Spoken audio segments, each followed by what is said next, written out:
las casas de tratos. Fíjese que meditando en la palabra del Señor, cuando en la Biblia se ocupa la palabra casa, muchas veces la palabra casa se traduce como la palabra bayit. Y la palabra bayit en algunos casos se traduce como prisión o cárcel. Es interesante poder mirar este ángulo de la palabra del Señor y poder visualizar que sin lugar a dudas nuestras casas y nuestras familias pasan por tratos. Y cuando hablamos de tratos estamos hablando, ¿verdad?, de algo que hay que aprender, de algo que hay que sacar al limpio, porque si somos probados, algo tenemos que sacar al limpio en la prueba. Si mi familia está en una crisis, algo tengo que sacar al limpio si verdaderamente yo amo a Dios. Porque la Biblia dice que para los que aman a Dios, todas las cosas les ayudan a bien. O sea, en medio de la prueba, en medio de la adversidad, alguna enseñanza, alguna porción de Dios habrá que traer sobre nuestra vida. Por lo tanto, hay ciertas casas que con la ayuda del Señor vamos a ir viendo y vamos a ir sacando algunos principios para nuestra vida. ¿En qué tipo de casa estamos viviendo? ¿O en qué tipo de casa nos van a meter? ¿O en qué tipo de casa estamos por salir? ¿Y qué lecciones debiéramos aprender de eso? Amén. Miremos una casa que lo menciona la Escritura. La palabra del Señor habla acerca de la casa del egipcio. Y mire qué tremendo es poder ver que la Escritura lo menciona de esa forma. Si usted lo busca ahí, en el libro de Génesis 39, versículo 5. Génesis 39, versículo 5. Dice, y aconteció que desde cuando le dio el encargo de su casa y de todo lo que tenía, Jehová bendijo la casa del egipcio a causa de José. Diga conmigo, Dios bendice la casa del egipcio por causa de un enviado. Qué interesante. Cuando uno le dice a usted que de repente su trabajo, su familia, sus parientes, donde quiera que Dios te lleve, Dios bendice ese lugar por causa tuya, no es broma. No es broma. Hay muchos lugares laborales que son bendecidos porque usted está ahí. Porque usted es bendición en ese lugar. ¿Cuántos lo creen? Amén. Y la bendición de Jehová estaba sobre todo lo que tenía, así en casa como en el campo. La casa del egipcio, entonces, ¿verdad?, es como la morada de aquel que no valora la bendición que le viene. Es decir, aquel que no merece la bendición que le llegó. Y fíjese que muchas veces con nuestras conductas nosotros pareciéramos que demostraríamos que no merecemos las bendiciones que Dios nos da. ¿Alguien alguna vez ha sentido así? ¿Que Dios le ha dado más de lo que naturalmente siente que merece? ¿Alguien lo ha sentido alguna vez así? Tanto que Dios me da o me ha ayudado y pareciera que a veces no, siento que no lo merezco tanto. Bueno, Dios es fiel y Dios es bueno. Ahora, cuando hablamos, ¿verdad?, de la casa del egipcio, hay que tener cuidado de qué cosas se pueden manifestar en una casa egipcia. Para no caer nosotros en los tratos que Dios le dio al egipcio. Porque Dios le dio tratos al egipcio porque no querían obedecer la palabra de Dios. Dios les mandó una palabra, ellos no obedecían, se les desataron los tratos, los golpes, las plagas de Dios, porque ellos no quisieron entrar en el proceso de Dios. Es interesante ver en el verso 2, si usted lo toma en la Biblia, Génesis 39, verso 2, dice, mas Jehová estaba con José, y fue varón próspero, y estaba en la casa de su amo el egipcio. Era próspero en una casa egipcia. Mire qué interesante es. es que muchas veces nosotros podemos tener prácticas que nos hacen asimilarnos a gente que no conoce al Señor. Y de repente uno ve, y el domingo también, vuelvo a la carga con esto, que de repente hay cristianos que tienen conductas de impío. Conductas de impío, hermanos que se dicen ser hermanos, pero se comportan como gente impía. Ya le puse el ejemplo, dice la Biblia, el impío pide prestado no paga. ¿Y cuántos hermanos le piden plata a otro hermano no la pagan? O se hacen el enojado, o se arrancan. Por eso que yo no estoy a favor de eso. Yo siempre le digo a usted, no le preste plata a un hermano, sino que pregunte. De repente ahí entre medio del pueblo, de repente, oye, présteme plata. Pero el hermano dice en la buena fe, dice, bueno, y después anda amargado porque no se la pagan. ¿Que no preguntó? ¿Por qué? Porque obviamente usted no conoce al hermano que le está pidiendo, por eso mejor pregunte. Entonces, qué interesante es que el egipcio es aquel que tiene cautivo el recurso más grande de bendición y de prosperidad, pero lo tiene trabado, lo tiene limitado, porque lo tiene, ¿verdad?, subyugado a la realidad fría o a la realidad escasa de la visión espiritual, porque el egipcio no la tiene. Entonces mire que es interesante mirar que José significa el que añade. Siempre que nosotros miremos la bendición de José, vamos a ver la bendición de aquel que añade.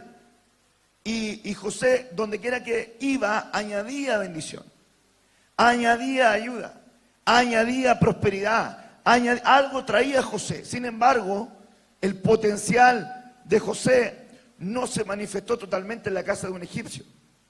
Dios lo trató en la casa del egipcio. Dios le enseñó en la casa del egipcio. Dios, hermano amado, le enseñó paciencia en la casa del egipcio. Dios le enseñó fe en la casa del egipcio. Dios le enseñó a retener la integridad aún en la casa del egipcio en base a la injusticia. Lecciones importantes. Ahora, ponga atención y busque usted Génesis 46, verso 34. Hablando de casa egipcia. Y no sea que nuestra casa tenga costumbres de casa egipcia. Busque usted Génesis 46, verso 34. Dice la palabra del Señor. Entonces diréis, hombres de ganadería han sido tus siervos desde su juventud hasta ahora. Nosotros, nuestros padres, a fin de que moréis en la tierra de Gosén, porque para los egipcios es abominación todo pastor de ovejas. Qué tremendo lo que dice la Escritura. De repente usted se ha preguntado por qué el mundano o el que no conoce al Señor de repente tiene tanta molestia con los que son pastores. Como que el pastor es el mentiroso, el pastor es el sinvergüenza, el pastor el que le roba a la gente, el pastor el que engaña a la gente, el pastor el que le roba a la esposa al hermano, el pastor, todo lo malo el pastor. Porque la Biblia dice que el egipcio aborrece al pastor de ovejas. Entonces, cuidado, cuando de repente en tu casa Dios te está tratando con ciertos principios, pero cuidado cuando de repente tú miras la figura del pastor como tu enemigo, porque te enseña la verdad. Cuidado. Génesis 46 que estamos leyendo nos enseña esto, pero esto le pasó también al apóstol Pablo. En Gálatas capítulo 4 dice la Biblia que en un principio la iglesia de Galacia lo amaba, pero luego se molestaron con él. Y Pablo le dice, antes me amaban tanto que sus propios ojos me los hubiesen dado. Y ahora me he transformado en tu enemigo por decirte la verdad. Cuidado cuando en la casa nuestra no entendemos los tratos que Dios está enseñándonos y nuestra casa se puede transformar en una casa egipcia. aborrecemos la autoridad, rechazamos el consejo, rechazamos la voz de Dios a través de una autoridad. No, es que el pastor quiere hablar conmigo. No tengo nada que hablar con el pastor yo. Ya me está mandando un mensaje al pastor, ya me está llamando no el pastor. El pastor tanto que me insiste, tanto que me direcciona, tanto que me corrige. Pareciera que tuviera algo contra mí. No tengo nada contra ti, solamente que te enseño porque el Padre, el Hijo que ama lo corrige. Usted viene a la casa del Señor, es para que Dios te hable. Y si Dios te habla, ese es el propósito. O si no, ¿para qué viene? La gente dice, parece que el pastor me está mirando a mí, me está hablando a mí, algo tiene conmigo. Obviamente, Dios tiene algo contigo, por eso estás acá. Amén. Entonces, sujetarse, ponga atención, sujetarse es 100% trabajo del que se sujeta. Sujetarse es 100% trabajo del que se sujeta. Yo no le puedo obligar a usted a sujetarse a una autoridad. Es decir que el 100% del trabajo para sujetarse depende de aquel que tiene que sujetarse. Es decir que el ponerse bajo cobertura o bajo sujeción es un acto de humildad. Y depende en un 100% de la persona que se va a poner bajo autoridad. Qué interesante. Entonces, es muy importante ver lo que dice entonces Romanos capítulo 13. Por favor, ocupe su Biblia, porque así no se queda dormido. Y por favor, mueva las hojas así como, para que así el del lado, así como acá. Despierte. Romanos 13 nos habla que la autoridad es puesta de Dios. Porque toda la autoridad es puesta de parte de Dios. Entonces, cuando, hermanos amados, cuando ese yugo es puesto en las personas, el yugo de la autoridad ministerial es puesto en las personas, muchas veces se manifiestan con una cultura egipcia cuando el hombre empieza a corcoviar. Hay gente que empieza a corcoviar cuando empieza a sentir la autoridad sobre ellos. Se siente incómodo, le molesta. Sobre todo, por ejemplo, cuando hay familias o hogares donde hijos no se criaron con la figura paternal, entonces tienen conflicto con la figura de autoridad. Y tienen conflicto con acercarse a Dios como en la figura paternal. ¿Por qué? Porque no aprendieron ese diseño. Entonces, cuando ese yugo es puesto en la persona, entonces piensa inmediatamente que la figura del pastor es una abominación, es un rechazo, es un odio, es una rabia. Hay gente que le tiene rabia al pastor. No estoy hablando obviamente de usted. Pero si tiene estas características en su corazón de repente que le molesta lo que le dice el pastor, examínese. No sabe que usted no está entendiendo el trato de Dios y se está transformando en una casa egipcia. Cuando empieza a generar ese rechazo.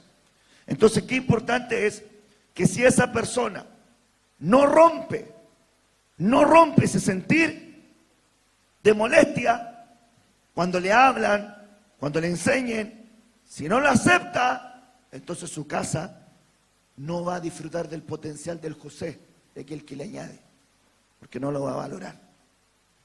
Cuando uno tiene una casa que se está transformando en una casa egipcia, Dios bendice al enviado y esa casa puede participar de esa bendición si es que logra capturar y reconocer a ese José que trae bendición. Si esa casa tiene costumbre egipcia, muchas veces va a tomar la palabra de consejo con enojo, con molestia. Hay gente que sirve hasta que le pisen los callos.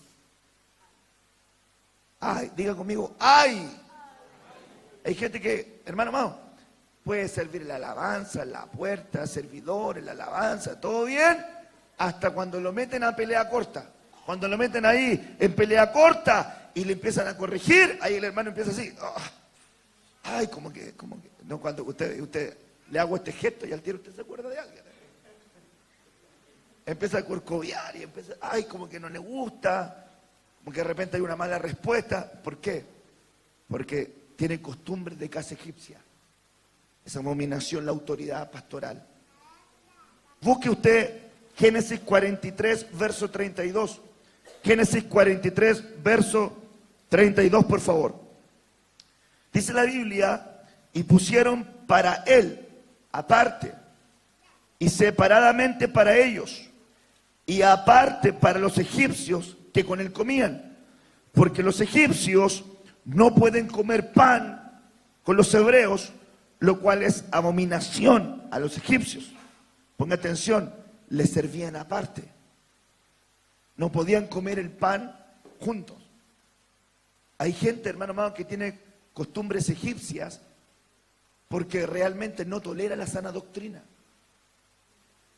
¿Usted se ha dado cuenta que de repente hay gente que cuando se le empieza a hablar de revelación empieza a sentirse incómoda? Cuando usted empieza a hablar de lo apostólico se empieza a sentir incómoda. ¿Para qué hablar de los movimientos proféticos? Como, ay, ¿qué es esto? Vamos a danzar, ¿qué es esto? Vamos a cantar cánticos espontáneos, cánticos ¿de qué estamos hablando? No pueden comer el pan juntos. Tienen que comer pan aparte, porque no logran aceptar la revelación. Y mire qué tremendo es que muchas veces se manifiestan costumbres egipcias cuando te están entregando un pan de revelación y tú no te lo quieres comer, sino que tú quieres comer tu pan aparte. Ah, ¿me están hablando de la palabra? Yo no estoy muy de acuerdo con lo que me están hablando, yo voy a ir y me voy a comer mi pan aparte. Quiere decir que en su corazón está manifestando una cultura egipcia. ¿Por qué? Porque no está entendiendo el trato de Dios. Característica de gente que está transformándose en una casa egipcia. Aborrece la autoridad, no reconoce al enviado, no reconoce al que añade, no logra ver la bendición que tiene en su casa, que se le está llegando por algo la bendición en su casa. De repente, hermanos amados, pasa esto. A veces se ha perdido tanto la honra en la casa de Dios, que cuando yo era, por ejemplo, más chiquitito, cuando se veía la figura del pastor, era de respeto. No sé si alguien es más antiguo, ¿verdad? Y veía eso, que el pastor, uno no lo tuteaba. ¿Usted se acuerda? ¿Usted tuteaba al pastor? Oye, decía así usted el pastor. Y el pastor le llamaba a usted, amén, escuchaba con respeto. Pero como que eso en las generaciones actuales se ha perdido. Como que de repente la oveja se mira igual. Se ha perdido la autoridad. Y se ha perdido la honra. Se ha perdido ese reconocimiento. Escúcheme bien. Usted es un hijo de Dios. Y Dios le bendice por ser su hijo. Pero también tiene que saber que el hecho de tener casa espiritual y tener pastor le añade una bendición que no le va a llegar a aquel que no tiene casa espiritual. No es lo mismo comer su pan aparte que comerse el pan en la casa que Dios le está ministrando. ¿Cuántos se entienden lo que le estoy transmitiendo? Génesis 43, verso 32, dice que comían el pan aparte. Entonces quiere decir que hay gente que no le gusta la enseñanza porque tiene un yugo egipcio encima. Hay gente que no le gusta la enseñanza porque tiene un yugo egipcio encima. Miren que yo digo a las hermanas cuando van llegando, yo le digo, viene un día, vienen 2 días, vienen 3 días, vienen 4 días, van escuchando, pero cuando yo veo que ya tienen esa hambre, ese deseo de quedarse, le empiezo a enseñar la palabra. Y le digo, mira, pon atención en esto, mira, pon atención en esto.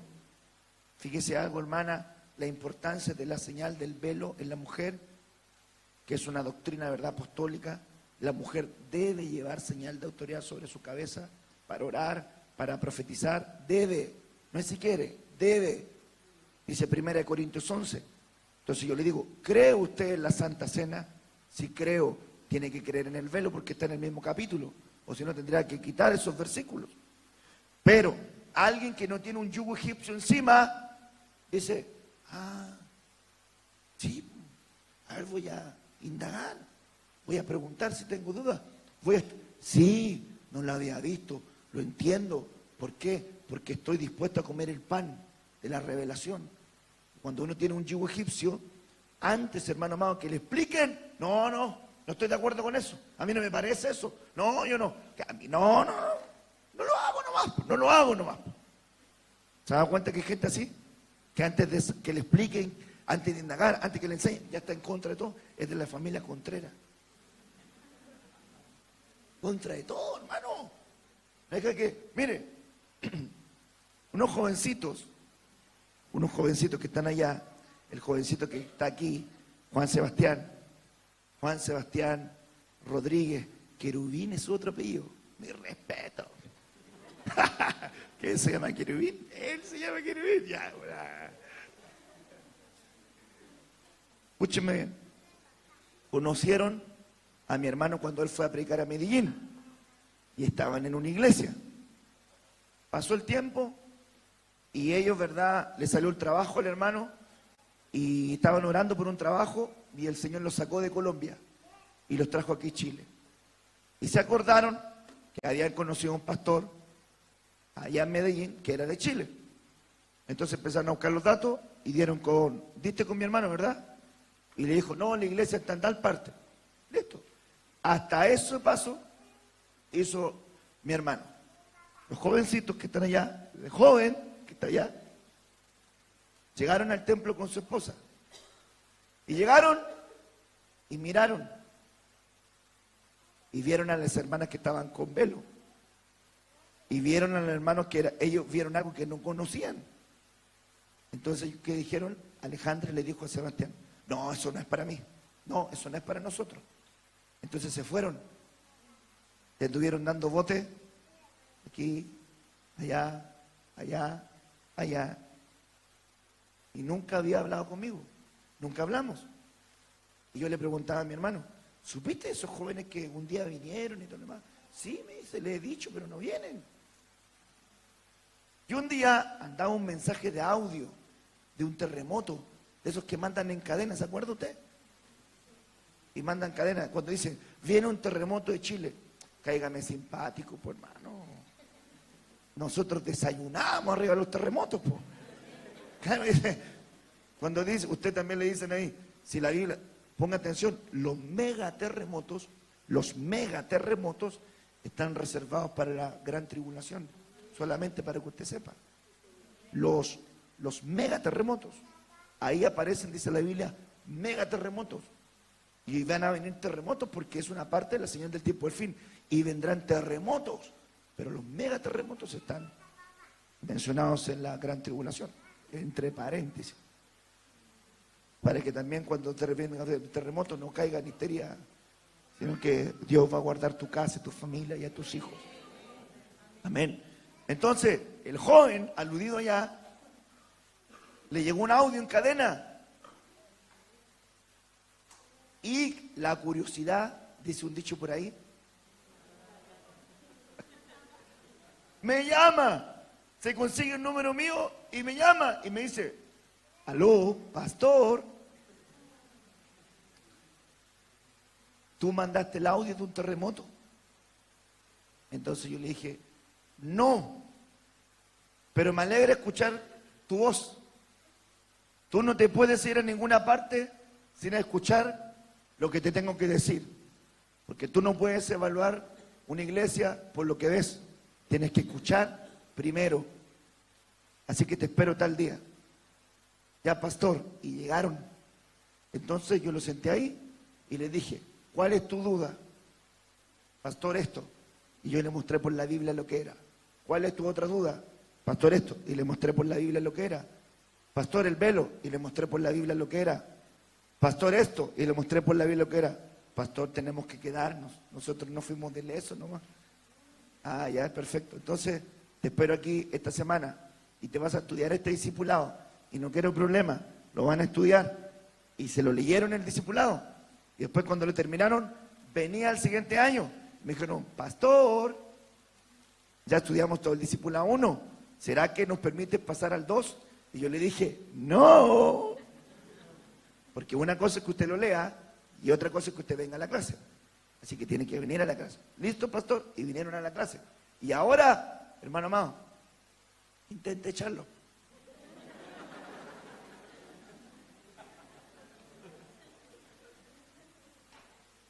él no va a dejar a la iglesia ni a su esposa por nada del mundo. ¿Por qué? Porque ya encontraron paternidad, encontraron casa, encontraron revelación, encontraron alabanza, encontraron lo que es adorar a Dios en espíritu y en verdad, cosas que no habían vivido nunca. Entonces, cuando tú no tienes el yugo egipcio sobre tu vida, entonces es fácil que recepciones la revelación cuando te la hablan, porque tienes un buen corazón para entenderla. Pero si tú corcoveas con la revelación, lo más probable es que tengas un yugo egipcio que se tiene que romper. ¿Está entendiendo lo que le estoy transmitiendo? Entonces hay gente que no le gusta la enseñanza, porque tienen este yugo en su vida. Y una forma de cambiar genética es sentarse a comer la misma enseñanza. Por eso es tan importante sentarnos a comer juntos. ¿Por qué hay tanta gente que se confunde? Porque, hermano amado, escucha de Pedro, de Juan, de Diego, de Marcelo, de Mengano, de fulano. Entonces después hace toda una mezcla y cuando uno va a comer de esa olla, dice, Señor mío, hay muerte en esta olla, porque mezcló de todo, hermano. Así dice el profeta cuando fueron a comer, dice, hay muerte en esta olla, ese potaje estaba raro. Entonces la gente cuando quiere comer un poquitito por acá, un poquito, eso es falta también de identidad. Cuando de repente ustedes en una iglesia intentan que crezcan las iglesias con estrategias humanas, sacan un poquitito de un ministerio, otro poquitito de otro ministerio, sacan otra idea de otra iglesia, empiezan a copiar cosas de otra iglesia y después eso les queda una mercocha, hermano amado, más extraña, hermano amado, tan rara que no funciona. Porque, hermano amado, uno siembra, otro riega, pero Dios es el que da el crecimiento. Entonces usted no va a poder hacer crecer con métodos humanos. Pero esos son, hermanos, gente que no está comiendo de la misma enseñanza. Entonces, diga conmigo, necesito sentarme a comer de la misma mesa. Usted tiene que comer la comida de su casa. Usted va a comer comida de otra parte, se enferma. ¿Te acuerdas que había un hermano, no me recuerdo el nombre, que en la mañana venía a un culto aquí y después como que andaba hiperventilado con el tema de querer más y más? Entonces en la mañana, como no teníamos culto en la tarde, se iba a otra iglesia. De hecho está aquí.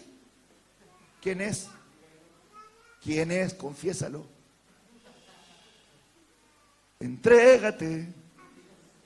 No está aquí. Pero no, pero si el ya dije eso. Hermano, levanta la mano, o hermana, ¿quién eras? Silencio. Dímelo. Ya me va a dejar con la duda, no va a poder seguir predicando. ¿Ah? Bueno, el hermano iba. Entonces después se enfermó el hermano. Y cuando conversaron, tú le preguntaste, parece, que qué estaba haciendo. Y ahí soltó la papa. No, lo que pasa es que yo venía aquí en la mañana, y en la tarde me iba para otra parte, y en la semana hacía para otra parte también, ¿o no? Algo parecido. Como debe ser alguno de los que andaba, hermano amado, y esa doctrina de aquí, otro poquitito para acá, otro poquitito para allá, terminó confundiéndolo. De hecho, un día, el hermano Sergio, que está ahí sentado, hizo una broma. Porque había muchos jóvenes que llegaban, y hermanos, por ahí por el año 2008, 2009, y ellos con sus conversaciones decían, oye, ¿escuchaste al predicador tanto? Sí, buena la palabra, buena la palabra. Oye, ¿escuchaste el mensaje del apóstol tanto? Sí, buena la palabra, buena la palabra. Y estaban conversando, y justo el hermano Sergio estaba ahí, y no conocía a nadie de lo que estaban hablando. Entonces después dijo, ¿y qué hago yo? Entonces dijo el hermano Sergio, ¿y ustedes conocen al apóstol Suricato Méndez? Se inventó un nombre. Y luego, hermano, sí, bueno, el apóstol, bueno. Hermano, inventando que también, a un nombre que lo había inventado el hermano ahí. Y ahí el hermano le dijo, yo no conozco a nadie porque yo como la comida de mi casa. Entonces, de repente, hermano amado, hay gente que falta y no se preocupa de averiguar qué se enseñó en su casa. Gracias a Dios por estos medios que Dios nos permite transmitir, Porque así también el hermano cuando falta por A, B, C, D, Z motivo, dice, bendito sea el Señor. Voy a meterme en la transmisión, voy a ver qué enseñó mi pastor, qué se enseñó en mi casa, donde yo me alimento. Porque ahí va creciendo, va creciendo, va creciendo, va creciendo la doctrina en el corazón. Entonces, la gente que viene con el espíritu egipcio no quiere aceptar la enseñanza. Separan su comida. Esto es como querer algo y otra cosa no. Empiezan así como con maña. Esto sí, esto no. Esto sí, esto no.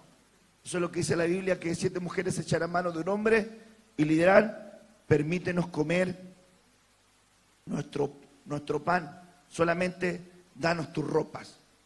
La casa egipcia, que Dios quite esas características de tu casa. Amén. La casa del linaje de Merari. Y el jefe de la casa del linaje de Merari, Suriel, hijo de Abijail, acamparán al lado del tabernáculo al norte. Merari significa amargo, triste, provocar. Y mira qué interesante es que una de las tribus o de los pueblos que Dios quería sacar de la tierra era el amorreo. Y si no me equivoco, Abraham tenía raíces de amorreo, porque tu padre fue amorreo. Y le estaba diciendo, porque en tu línea genética hay rebeldía y amargura. Y mire qué tremendo es que muchas veces se puede estar viviendo en la casa de la amargura y no lograr salir de esa condición espiritual, de ser una persona que está cargando, hermanos amados, con la amargura constantemente. Y eso, hermanos amados, es peligroso, porque la palabra del Señor dice, mirad bien, que nadie deje de alcanzar la gracia de Dios, de que ninguna raíz de amargura brotando cause dificultades y por ella muchos sean contaminados. Una persona amargada contamina mucho ambiente. Un hombre amargado puede contaminar su casa, puede contaminar sus hijos, puede contaminar su familia. La mamá amargada puede contaminar todo su núcleo familiar. Escúcheme bien, un pastor amargado puede contaminar a una iglesia. ¿Usted sabía eso? Por ejemplo, la Biblia dice, en el libro de Levítico, si no me equivoco, en el capítulo 20, debería ser el capítulo 20, ahí me corrigen o me lo confirman, y dice que hay 12 características que tenía que tener el sacerdote que iba a entregar el pan. Dice, no podía tener mano quebrada, pie quebrado, testículos magullados, nube en el ojo, no debe ser jorobado, no tenía que ser enano, no tenía que tener, dice la Biblia, costra, para que pueda compartir el pan de su Dios. No podía tener costra. ¿Usted sabe lo que es una costra? ¿Te has sacado alguna costra alguna vez? Hay gente que tiene una costra y empieza así. ¿Le duele? Y después sigue. Después cuando se la saca, hermano, se ve rojo. ¿Sabe por qué? Porque la costra está ocultando una herida que está viva. Entonces mire qué peligroso es cuando alguien no ha sido sanado. En Isaías capítulo 55, dice la Biblia que la palabra de Dios sale desde el cielo y viene a la tierra y no volverá a Dios vacía, sino que hará lo que tiene que hacer. ¿Usted ha escuchado ese versículo? Ok, entonces yo le pregunto, ¿cuál es el punto de retorno de esa palabra para que vuelva a Dios? ¿En qué momento nos vuelve vacía y en qué momento vuelve vacía a Dios? Si viene del cielo a la tierra y dice la Biblia que no volverá vacía a Él, ¿cuándo esa palabra vuelva a Dios vacía? ¿Y cuándo esa palabra vuelva a Dios cumpliendo el propósito para el cual se envió? Pues mire qué interesante es esto. Porque nosotros tenemos que ser ministrados en el cuerpo, en el alma y en el espíritu. Y toda palabra que sale del cielo y viene a la tierra, si pasa las fronteras de tu cuerpo, tú sientes algo. Si llega al alma, tú te emocionas. Si llega al espíritu, se transforma en una convicción. Y cuando la palabra que viene del cielo a la tierra y traspasa el cuerpo, el alma y llega al espíritu, entonces hace un detonante. Y ahí vuelve a Dios, pero no vuelve vacía, porque hizo lo que tenía que hacer. Transformó una convicción espiritual en ti. Pero si la palabra viene a ti y llega a tu mente, llega a tu alma, llega solamente a tu corazón, tú vas a sentir algo, pero vas a seguir en tu misma conducta. Vas a seguir haciendo las mismas cosas. Escúcheme bien. Dios en esta noche, en esta madrugada, quiere quitar la amargura de tu alma. ¿Hay cosas que te han tenido amargada? Hermano amado, la amargura está de repente tan adentro. Y fíjese que la Biblia dice que extiende raíces. Raíces. Y fíjese qué interesante es. Usted puede adorar amargado. ¿No dice la Biblia que Ana subía al templo a adorar a Dios con amargura? Cantaba con amargura y cantaba en amargura porque no había recibido lo que ella quería. Ay, hermano, ¿cuántos hermanos no se llenan de amargura porque Dios no les da lo que ellos quieren? Te pregunto, ¿te has preguntado por qué Dios no te da lo que tú estás pidiendo? A lo mejor estás pidiendo mal. A lo mejor no estás pidiendo conforme a la voluntad de Dios. Por eso es que de repente algunos, es famoso, hay textos de pancitos de vida donde cortan los versículos y no los terminan. Porque la Biblia dice, y todo lo que pidáis al Padre, Dios te lo va a dar. Amén. ¿Y por qué no le agregan el completo? Y sabemos que si pedimos algo conforme a la voluntad de Dios, Él nos oye.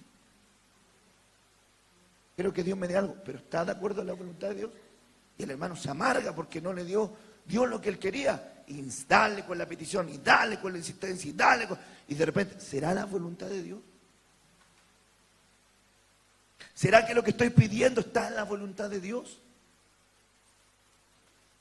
Ella, muy angustiada, oraba al Señor y lloraba amargamente, dice 1 Samuel 1.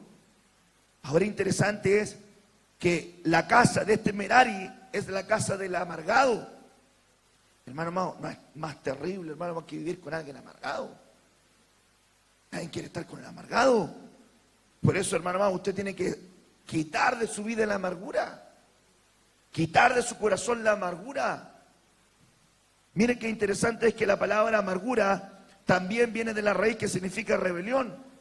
Una persona que entra en amargura después rechaza la palabra. Es reflectario. ¿Usted sabe lo que es ser reflectario? Que la Escritura dice este pueblo reflectario. Quiere decir que le viene la palabra y le rebota. Le viene la palabra y le rebota. Viene la palabra y le rebota. Quiere decir que no la asimila. Le están hablando todo lo que él necesita, pero como tiene amargura, rechaza todo lo que le están diciendo. Y se vuelve rebelde. Y se enoja con Dios. Y se enoja con la autoridad. Y se enoja con la familia. Y se enoja con el esposo. Y se enoja con la esposa. Escúchame bien. Mucha de la amargura que puede estar, hermano amado, en tu alma es porque no has querido oír la voz de Dios y oyéndola no la quieres obedecer. Hay gente que Dios le ha hablado, pero no quieren hacer lo que Dios le está diciendo que hagan. Y están, hermano, anidando amargura, anidando amargura, anidando amargura, anidando amargura, y le echan la culpa a Dios. Escúcheme bien. Para contar algo, un ángulo interesante. ¿Cuánta gente no se manda chambonadas y después le echa la culpa a Dios y le dice, ¿por qué Dios lo permitió? Le pregunto, ¿ha escuchado usted eso? ¿Por qué Dios permitió esto si yo iba al templo? Ay, hermano amado, venir al templo es una cosa, Tener relación con Dios es otra cosa. Sí, sí. Separemos las cosas. No, usted va a decir, no, yo voy al templo y con eso estoy listo. No, venir al templo es una cosa. Tener comunión con Dios es otra cosa. Entonces, miren qué interesante que hay gente que dice, ¿por qué Dios permitió esto si yo voy al templo? Ah, es porque tú no le entregaste tu corazón. No has estado alineado a la voluntad de Dios. Has querido hacer tu voluntad. Y dice la Biblia, en el libro de Isaías, en el capítulo 58, que dice la Biblia, que si tú retuvieres tu pie en el día de reposo para hacer tu voluntad, entonces Dios haría que se iluminara tu camino. Wow. ¿Cuánta gente, hermanos amados, alarga su pie para hacer su voluntad y no la de Dios? Alarga su caminar para hacer lo que ellos quieren y no la voluntad de Dios. Mire, Dios da segundas oportunidades. ¿Cuántos creen que Dios da segundas oportunidades? Amén. Yo lo creo con todo mi corazón. Y Dios es bueno. Pero ¿cuántas de esas segundas oportunidades Dios te la ha dado por su misericordia? Pero te la dio porque la primera oportunidad tú debiste haberla aprovechado, pero por la dureza de tu corazón, tu torpeza, tu tontera, por no oír, por no cambiar, te fregaste tu trabajo, tu empresa, tu negocio, tu familia, tu matrimonio, tus hijos. Y Dios luego te dio una segunda oportunidad, pero en la primera, si hubieses oído el consejo de Dios, te hubiese sido más fácil el camino. Hijo, cuídate. Hijo, tienes 15 años, preocúpate de tus estudios. Hijo, haz tus deberes. Hijo, tenga cuidado cuando va con esta niña.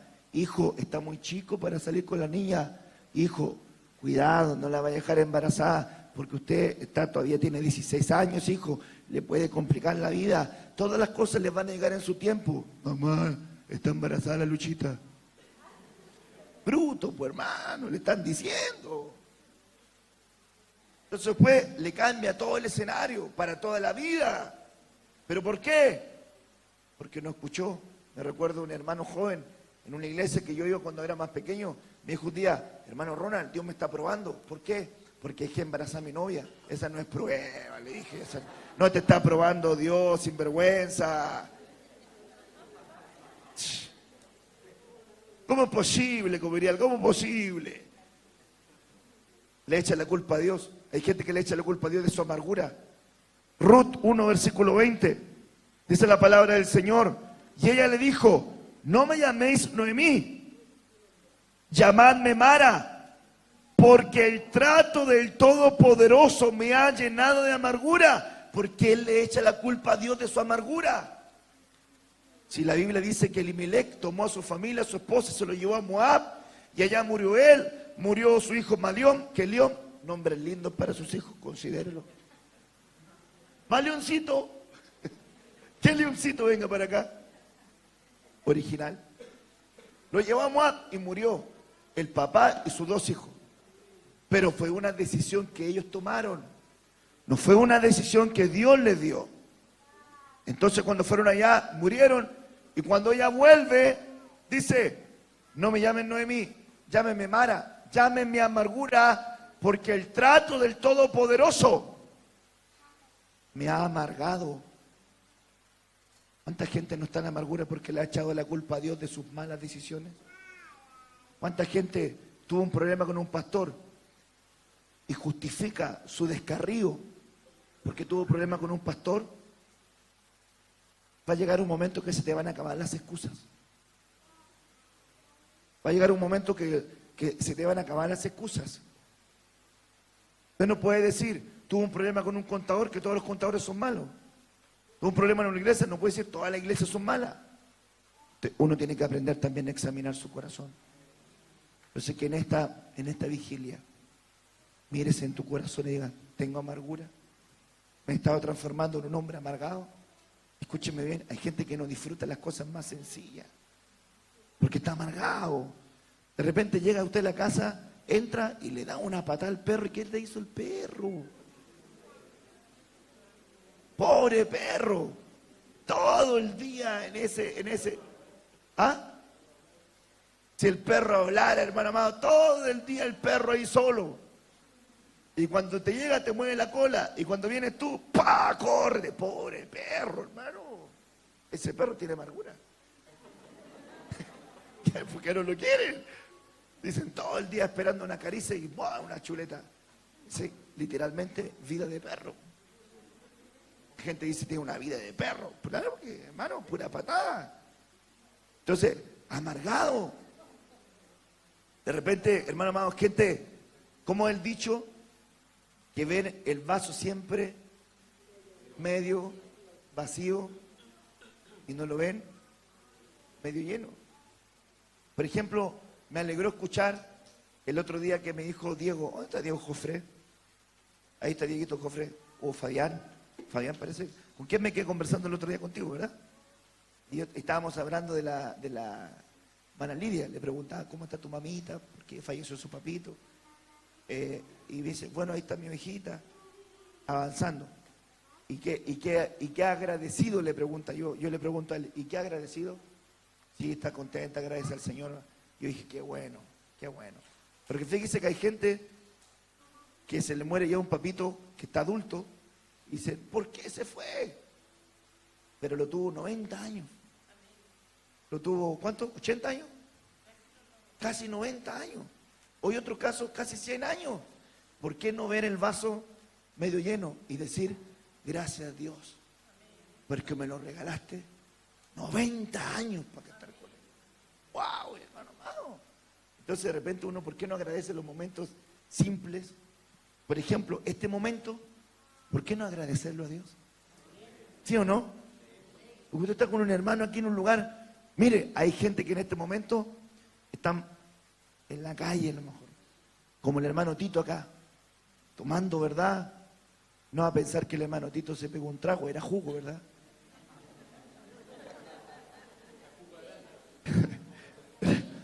¿Por qué me estás viendo borroso, Tito?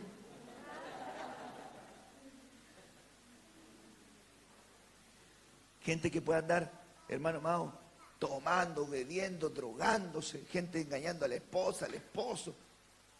Yo no sé cómo viven realmente en eso. Muchas gracias. De mentira, mentira, mentira, mentira. No hay libertad, no hay paz, nada. Y alguno dice, al otro día, mañana, usted se va a levantar cuando vaya durmiendo, se va a dormir una horita, va a decir, ay, qué rico. Va a sentir que hizo algo significativo en su noche. Va a sentir que hizo algo trascendente en su noche. Pero a la par hay otra realidad. Digo, una persona dice, ¿cómo lo pasaste? Lo pasé espectacular. ¿Qué hiciste? No, partí el carrete en Vitacura. ¿Sí? Desperté en Viña. ¿Y cómo lo pasaste? No me acuerdo nada. Sé que llegué a las 10 de la noche, tomé algo y después me borré. Lo pasé espectacular. Mire, pues no se acuerda de nada. Hay algunos que hasta se orinan. Después dicen, oh, lo pasé espectacular. Ah, nomás, porque hay un engaño. Porque a lo bueno se le llama malo. Porque, por ejemplo, para ellos, el que usted está aquí, es tontera. Es fanatismo. Usted sigue fanático. Para ellos, su felicidad viene de otras cosas. Ay, hermanos amados, escúcheme bien. Quitemos la amargura de nuestro corazón. Seamos alegres. Seamos gente alegre. Porque, hermanos amados, hay un coro, bueno, yo no sé si lo vamos a cantar de ahí. Dice, esto dice así.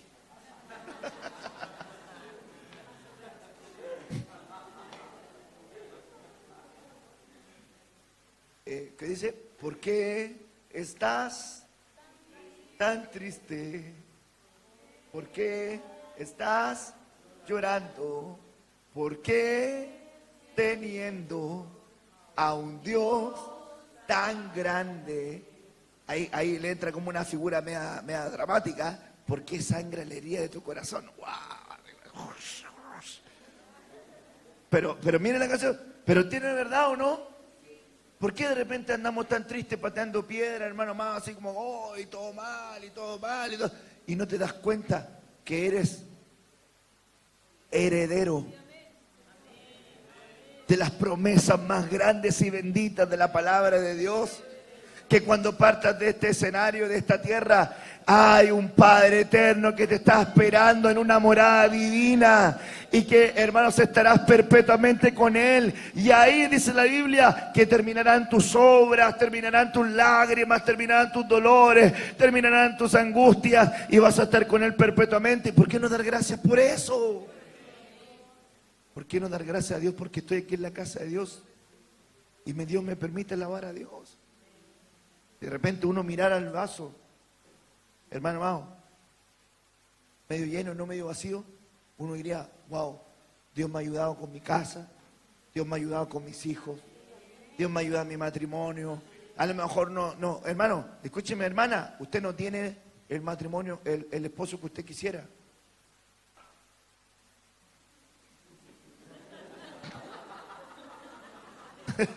Perdón, solo mal.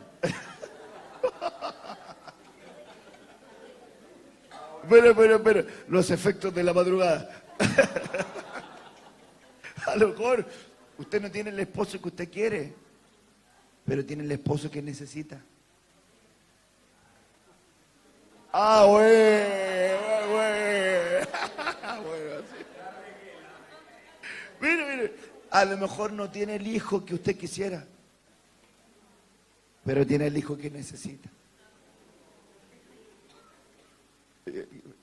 ¿Cuánto dan gracias al Señor por la familia que le ha dado? Y qué lindo es poder dar gracias a Dios por eso. Usted mira a su esposo y de repente lo mira pelón, barrigón, flaco, chico, alto, como lo mire. O a la esposa como la mire.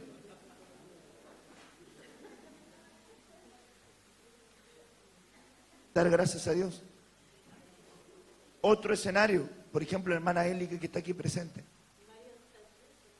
Tu marido no está aquí porque está en la presencia del Señor. Viuda, ¿hace cuántos años? Son preguntas de vigilia.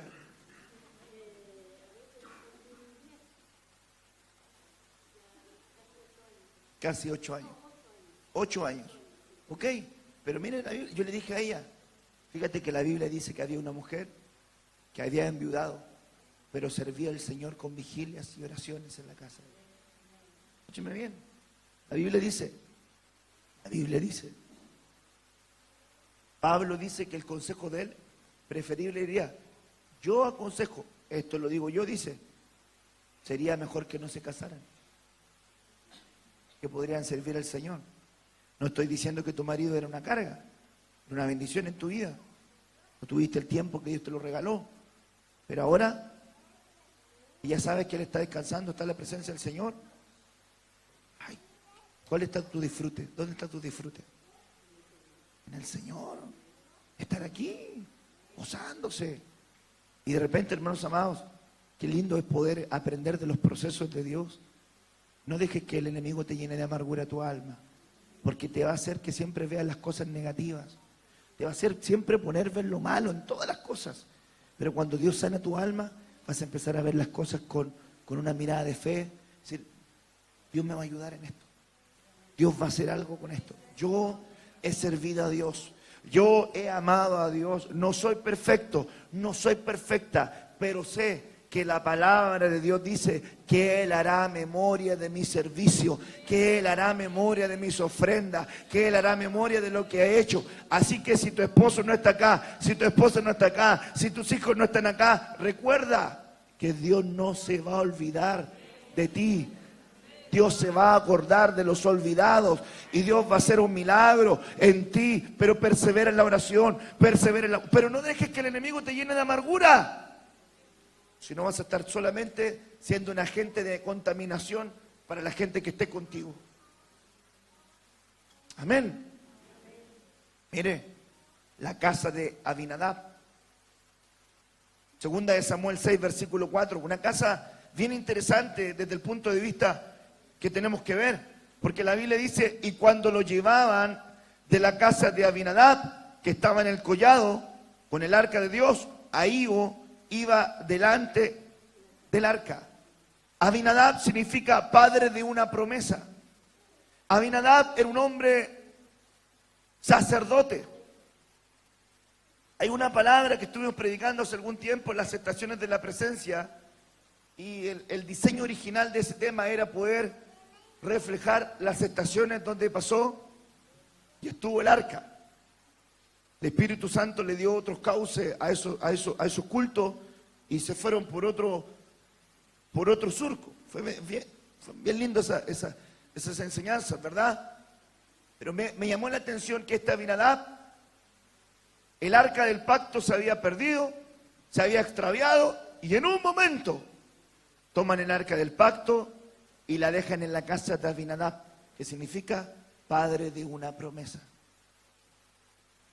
Y escúcheme bien, tuvo el arca del pacto 20 años en su casa. Diga conmigo, 20 años. Dígalo para que despierte su hermano, 20 años fuerte.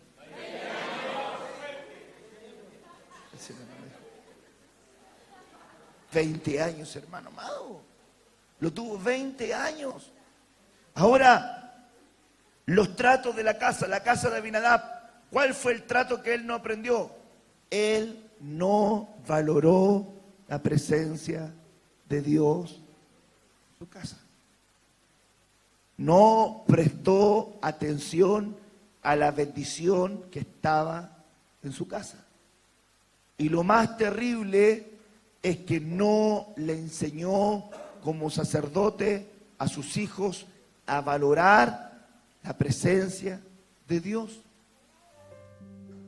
Mantener la presencia de Dios en tu casa significa valorarla, significa apreciarla, significa cuidar de los detalles, significa estar pendiente de lo que Dios está haciendo contigo.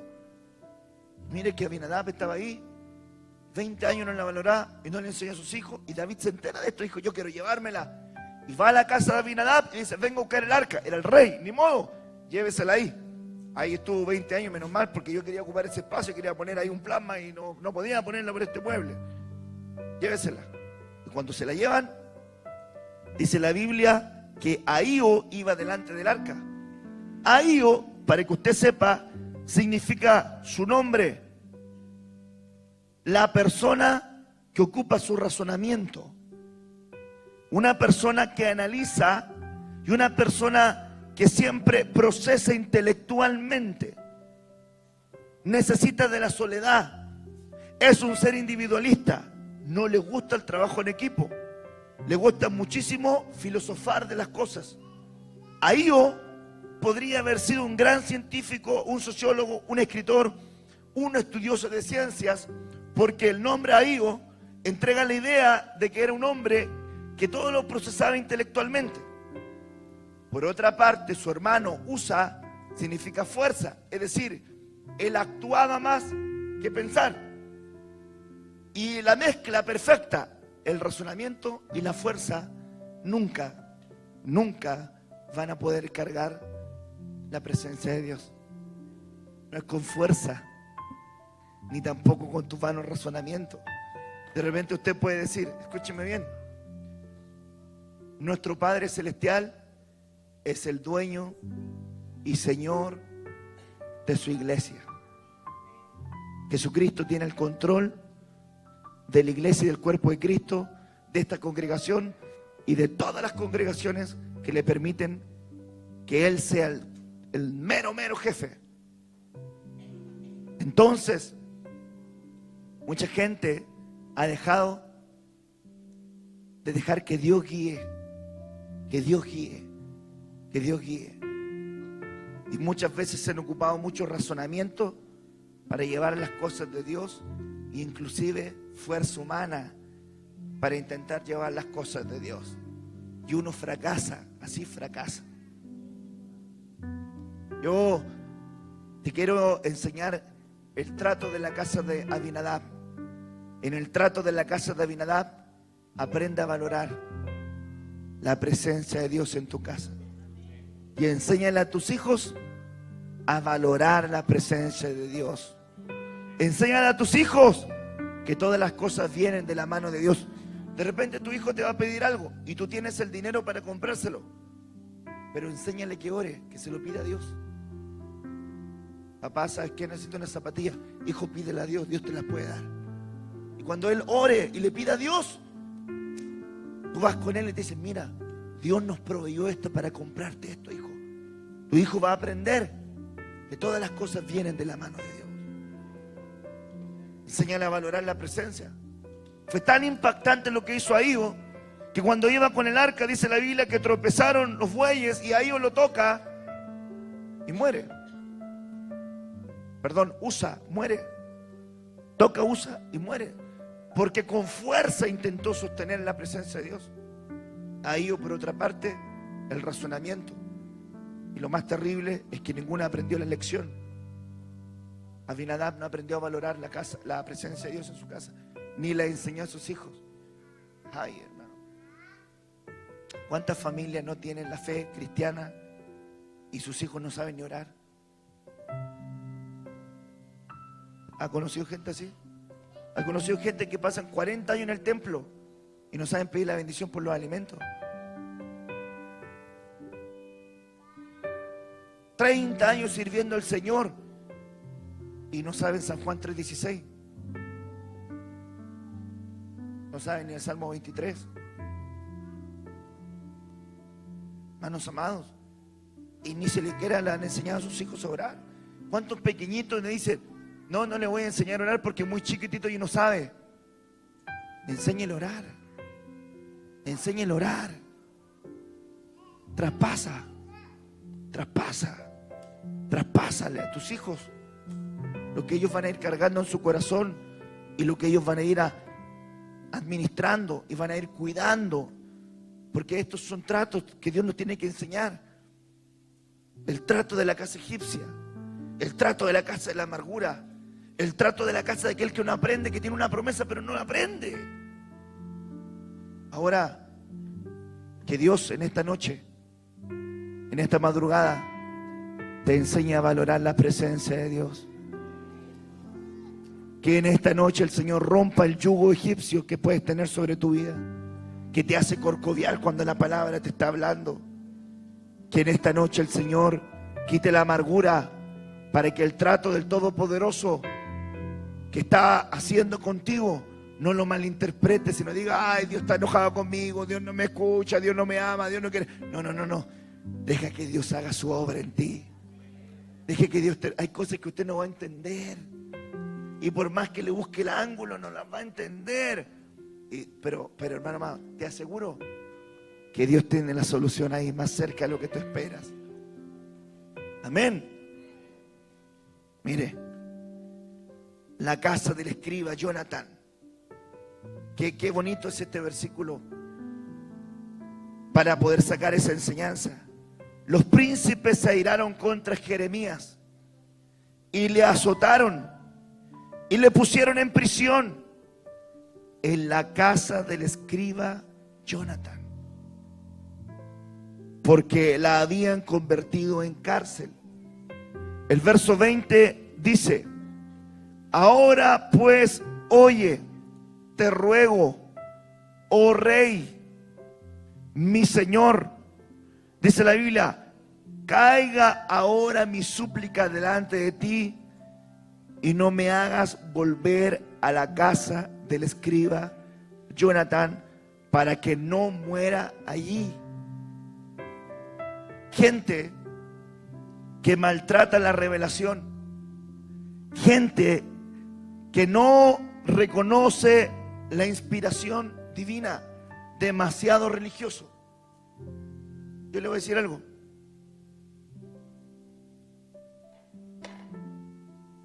Hay gente que sabe mucho de la Biblia, pero no tiene el bautismo del Espíritu Santo. ¿Sabe por qué?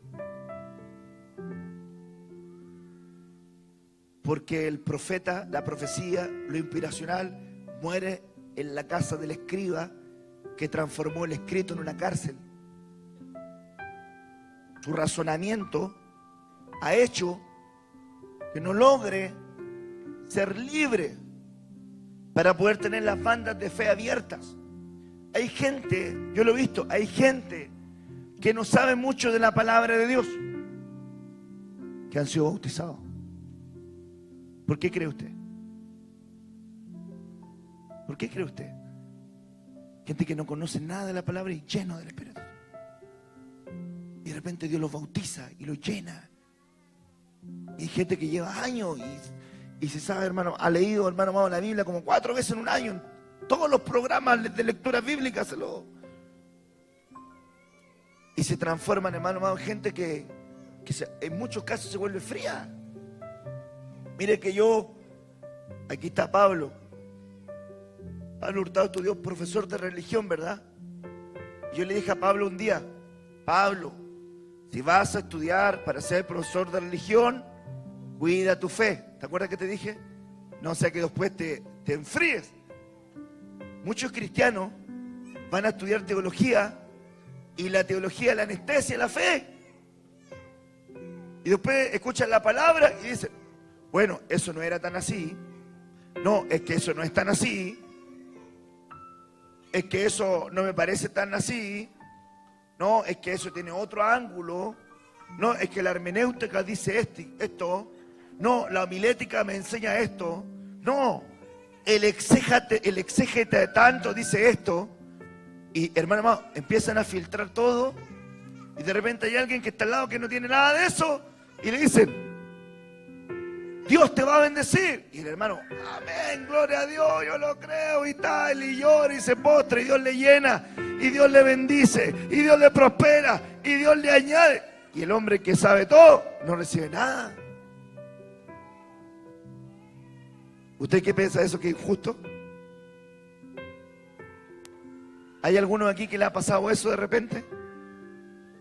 Y dice: oye, yo estoy ahí, yo me esfuerzo, trato de estar en todo el asunto y le pido a Dios que me bendiga, que me llene, que me ocupe todo, y no pasa nada. Y este hermano que viene recién llegando, yo veo que el Señor lo toca, lo llena.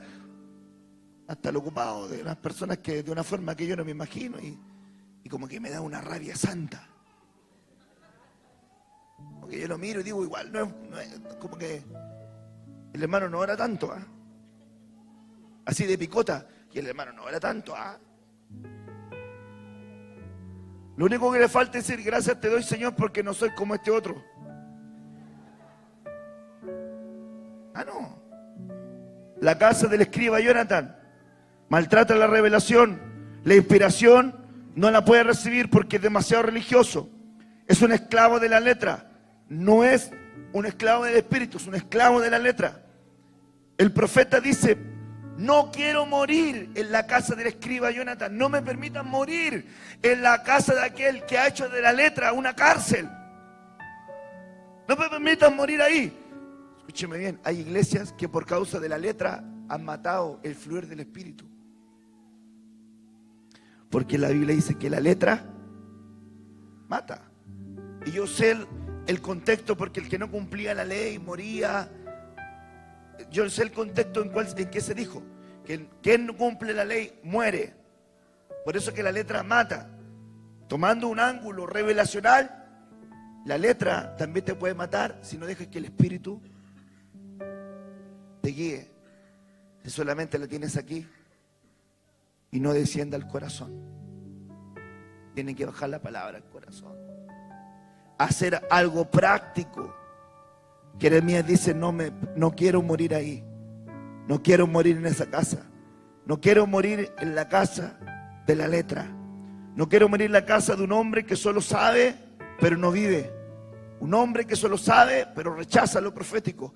Rechaza lo inspiracional. Rechaza lo de Dios. No quiero morir en esa casa. Un trato tremendo que tenemos que entender es que la fe no tiene sustituto.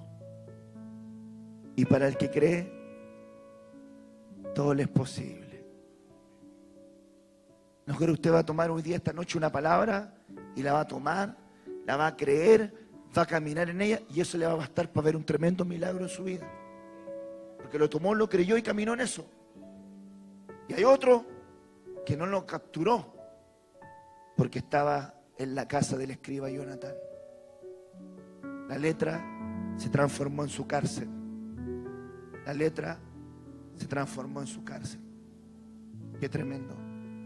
Que nuestra casa no se transforme en una casa meramente religiosa. Enseñémosles a nuestros hijos, a nuestra familia, a vivir por fe. Digámosle que tener fe es bueno. Digámosle a nuestra casa que tener fe es bueno, iglesia. Enseñémosles a nuestros hijos que para el que cree, todo le es posible. Cuando estén enfermitos, dile, pídele a Dios que te sane. Ora a Dios que te sane. Enséñale a orar por la enfermedad. Mi esposa estaba un día delicada de salud, vino la Raquel y le dijo, mamá, permíteme orar por ti. Se puso su velo, Señor, sana a mi madre. Mis respetos. Enséñale a sus hijos fe. Haga de repente oraciones a propósito cuando ellos vengan. Cuando ellos vengan a tu habitación, arrodíllate a lo mejor en el momento, pero para que ellos te vean que estás haciendo algo. Porque en ese momento ellos van a decir, ay Señor, mi papá está orando, mi mamá está orando, mi papá está buscando de Dios, mi mamá está buscando de Dios. Yo quiero aprender de eso. Yo quiero aprender también a orar a Dios. ¿Cuántos dicen amén a eso? Que Dios nos ayude, amado, y que Dios nos permite alcanzar esa tremenda palabra. Termino esta enseñanza. Faltan un montón de casas, pero solamente quiero enseñarles esto. Deuteronomio 25, verso 10 dice, y se le dará este nombre en Israel, la casa del descalzado. La casa, en otra versión dice, de la sandalia quitada. En la ley del levirato se decía que un hombre que tenía un hermano biológico y los dos estaban casados, o uno estaba casado pero el otro no estaba casado, pero la ley del levirato decía que si este hombre moría y no alcanzaba a tener hijos, su hermano tenía que tomar a la viuda y hacer la verdad madre y levantarle un hijo a su hermano para que su nombre no muriera en la tierra. La ley del levirato. ¿Y por qué se le llama a esta casa la casa del hombre descalzado? Cuando este hombre no quería cumplir con la palabra, dice la Biblia que la viuda venía, le escupía en la cara y le quitaban una sandalia. Y todos los que pasaban por ahí decían, aquí vive el hombre de la sandalia quitada. En otras palabras dice, aquí vive aquel que no quiere cumplir la palabra. Aquí vive aquel que lucha con la palabra, no la puede cumplir, o aquel que no quiere cumplirla. El hombre de la sandalia quitada. Hay muchas casas que se han transformado en esta casa de sandalia quitada. No quieren vivir la palabra, no quieren cumplirla. ¿Cuántos de repente matrimonios tienen problemas y no quieren buscar de Dios para que les ayude? No quieren cumplir la palabra. ¿Cuántos esposos tienen áreas que cambiar y no las quieren cambiar? ¿Cuántas esposas tienen que cambiar áreas y no las quieren cambiar? Casas de la sandalia quitada. No quieren hacer la palabra. No quieren vivir la palabra. No quieren caminar en la palabra. No quieren. Y como no caminan en la palabra, su casa va a estar marcada. Yo le quiero pedir a Dios que nos ayude. Y que en nuestra casa queramos vivir la palabra. ¿Por qué no dice conmigo, Señor, ayúdame, ayúdame, ayúdame? Levante su mano en la presencia del Señor. Ayúdame, Señor. Ayuda que está tu palabra, yo quiera cumplirla en mi vida. Ayúdame. Si vengo a tu casa, vengo en la semana, vengo a una vigilia, ayúdame a cumplir tu palabra, papá. Por favor, ayúdame en mi matrimonio. Enséñame a oír tu palabra para hacerla. Rompe el yugo egipcio sobre mi vida. Diga conmigo en este momento, rompe el yugo egipcio sobre mi vida. Dígalo con fe. Levante su mano y diga, Señor, rompe el yugo egipcio sobre mi vida. Diga conmigo, Señor, quita la amargura de mi alma. Dígalo fuerte, quita la amargura de mi alma. Señor, quita la tristeza. Señor, que no sea alguien que no quiera vivir la palabra. Amados, hay tremendas promesas en la palabra de Dios que se quieren hacer realidad en tu vida. Hay tremendas promesas de la palabra de Dios que se pueden hacer realidad en tu vida. Y en este día, en esta hora, te hablo de parte de Dios, que en este día tu casa no sea egipcia, que tu casa no sea de amargura, que tu casa no sea casa descalzada. Hermanos amados, que tu casa no sea una casa de letras solamente, de religiosidad, que tu casa pueda vivir en la palabra. Escúcheme bien, la palabra crea lo inexistente. Tú necesitas algo que ocurra en tu casa. ¿Necesitas algo que ocurra en tu casa? La palabra tendrá poder para hacerlo. Pon fe en la palabra. Pon fe en el consejo de Dios. Pon fe en lo que Dios pueda hacer contigo.